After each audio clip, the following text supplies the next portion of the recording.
Hello everyone, this is the first video in our Game of the Day series, and I started this to provide you with as instructive chess as I possibly can. Today we are looking at the tournament US Chess Cup 2024, which features some of the world's greatest players like Grishuk, Vidit, Param Maksudlu, Nodirbek, etc. And the game we are looking at today is Nodirbek versus Param. I think this was a spectacular attacking game, so let's dive right into it.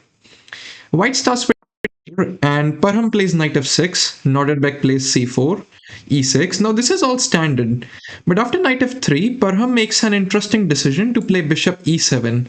Now this is not seen as much. Most often than not, you'll see d5 striking the center right away, and we would probably go into a QGD. That's one of the ways you could play this position.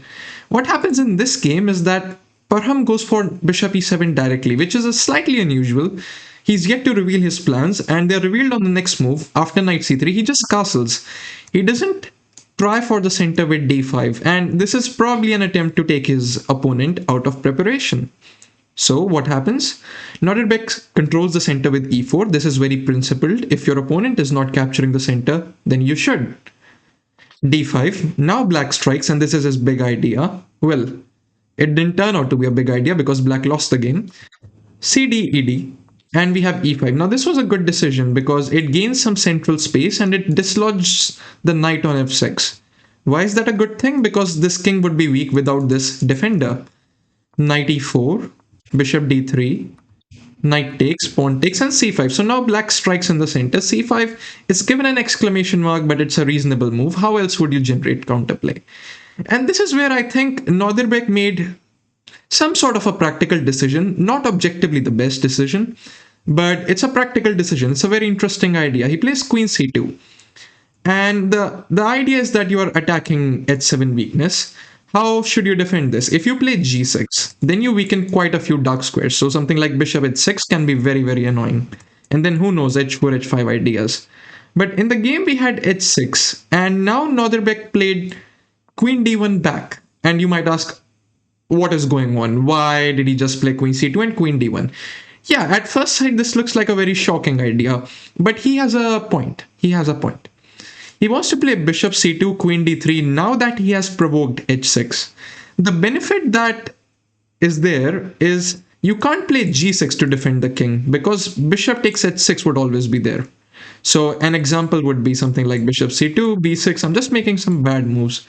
And if you play g6, this pawn now hangs, and that is one of the main problems. However, the reason I don't like this move, or I don't like this plan, is because white is not castled yet. In the opening, you want to develop your pieces, control the center, and get castled. Now, white developed his pieces, white controlled the center, but white did not get castled. So here, Parham could have taken advantage after queen c2, h6, and queen d1 by actually taking on d4 and striking towards white's king, taking advantage of the fact that white had not castled. Now, let's say you play bishop d2. Perhaps white was intending king f1. That's a different story. But let's say bishop d2, knight c6. And let's say now white castles. What black has done is made this bishop b1, queen c2 plan very slow because you have to keep an eye on the center, which can be fragile. So short castle, let's say something like bishop d2, queen d2, bishop g4. I don't see any problems for black in this position. I am putting a lot of pressure on d4 as black. And it's hard to see how you'll achieve this plan very nicely. Since if you play bishop c2 to go queen d3, I can actually take and even trade the queens or even queen h4 attacking d4. Seems very difficult to make this plan work. Now g6, there is no bishop takes h6. I think that was a problem, but Parham did not go for this. So this is our first critical moment done. We have knight c6, short castle, and queen a5. Now this I think is where most of Parham's trouble began. He's playing on completely the wrong side of the board.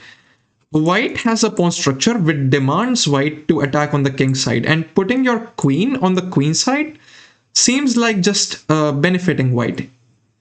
White just simply plays bishop d2, takes, and now bishop b4. And now you can clearly see that black has lost the track of the position, since you could have done this idea before white castled. So what does white do now? White has the luxury to avoid the bishop trade now, and you ask yourself, what are these pieces doing here?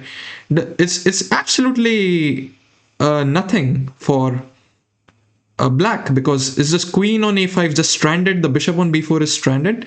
There is nothing they can achieve whatsoever. And now Parham goes back to e7, I think. No, he plays f6, which was an even worse move. Why is f6 a bad move? Well, first of all, Ben Feingold said never played f6, but that's not the main reason. The main reason is that f6 actually weakens your king. Look at these light squares, how weak they are. It's an attempt to activate the rook, but it's very weakening. You could have played something like bishop e7, at least get back a defender, or you could have probably tried for bishop g4 to pin this knight. But f6 actually is not great at all. It weakens the king severely. Rook f6 played, and white hops in with knight e5, as he should. Now taking, of course, is bad because I just run up these pawns and black's king is weak.